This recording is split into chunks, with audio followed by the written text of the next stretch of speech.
My name's Dr Jo Albin-Clark and I'm the Pathway Leader for Early Years on the MA Education. My own research looks at early childhood experiences and the role of educators and teachers, and I'm a very keen researcher and writer myself. So the Early Years Pathway has specialist modules that look at the pedagogy and thinking behind why children play and how we can build learning environments to support that play, but we think about that critically and analytically. Secondly, we think about international perspectives and think about different approaches around the world and what we can learn from those. And lastly, at the final end of the MA, you choose a subject that's really interesting to you and you look at a particular aspect of early years and think about that through research practice.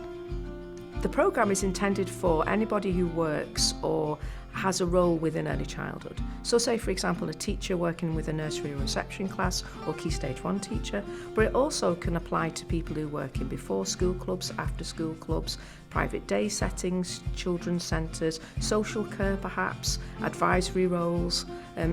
We've got lots of different kinds of students on our programme. It's not just for teachers in schools, very much so. And anybody who's got a real interest in thinking about why children behave like they do and what sorts of roles they have as teachers and practitioners. What's unique about our early years pathway is the time and space to bring critical thinking to what you do in practice in terms of early childhood. So you might have noticed something in your practice and thought, oh, I wonder why that's the case.